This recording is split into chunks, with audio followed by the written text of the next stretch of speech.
So I get asked a lot, how did you start your podcast? Where do I begin? How can I start a podcast?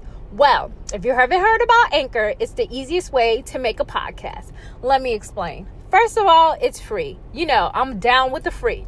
There's a creation tool that allows you to record and edit your podcast right from your phone or computer. Anchor will distribute your podcast for you so it can be heard on Spotify, Apple Podcasts, and many more.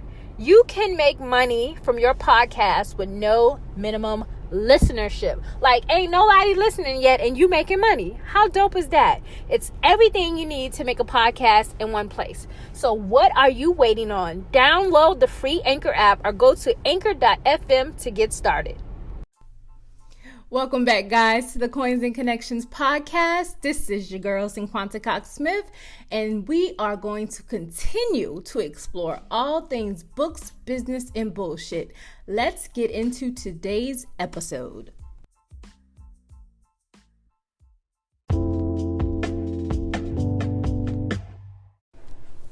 All right, guys, I am back, and today we are going to discuss the business hustle.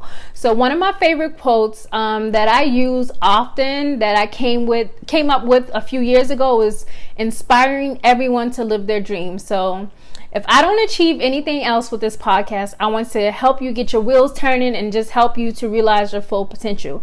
I'm super hard on myself, and I'm sure some of you are the same way, but I kept talking myself out of so many things, even doing this podcast, but look at us now. Look at us. Episode 4, we made it. So hell, this is actually better than vlogging because, you know, I don't really have to have a camera in my face, and usually I'm just talking to myself there too. So let's get into today's episode. So let's talk about hobby versus business. If I could keep everything that I'm doing right now as just a hobby, I would. I truly, truly would. But when you start to make more and more money, it can't be considered a hobby anymore. It just can't. And that day has come for me. It's probably been here for a while, but I've been avoiding it. I have to legalize my business, like for real. Like I have a business. And, you know, I've always filed my taxes. I've always filed all my income on my taxes when I received 1099s from Amazon, PayPal, Square. And I try my best to keep my stuff in check. You know, I was once a tax preparer. So I know the IRS doesn't play, and I just don't like playing with my freedom or having my money snatched away from me 3 years later, because that's around the time that they show up. So as of this month, I will have my stuff in order, and my ass won't be accepting no Cash App for any kind of business transactions.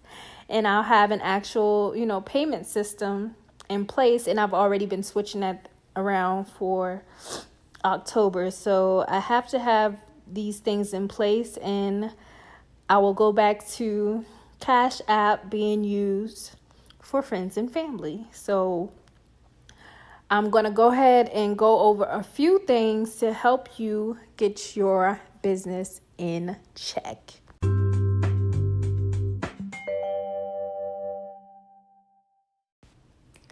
So here are a few tips to help you get your business in check.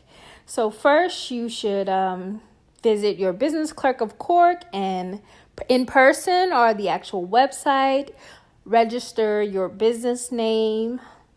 Decide if you want a LLC, a partnership, or a corporation. Pay the necessary fees to get up and running.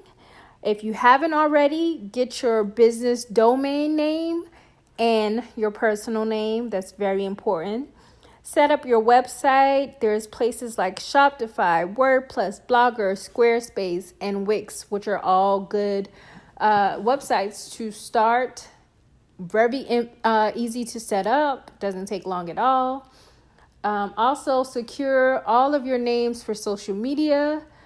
Try your best to open up a business checking account, and then also keep your business and personal finances separate. So I absolutely understand that you may want to possibly keep your side hustle a hobby, but you better only accept cash payments if that's the route you want to go. So this episode was really quick, just trying to explain the difference between business and hobby, and how do you know when it's time to legalize your business. And legalizing your business isn't a bad thing, because there's so many tax deductions that are available to small businesses, and there's always tax classes being held where you can learn more about the new tax laws and then tax write-offs for small businesses. For minority businesses, your chamber of commerce in your area probably provides workshops or events that you can be a part of, mentors that you can learn from. There's a lot of free stuff around there. The SBA is awesome when dealing with small businesses, and especially women-owned small businesses. It's a plus as well. That's all that I could think of right now, but I'm super relaxed, happy that we made it to episode 4, and I just look forward to episode 5, where we will discuss all the bullshit. So I will see you guys. I can't see you. See, there I go, vlogging again. I will talk to you guys on the next episode. Until then, I love you more than I love this podcast. Peace.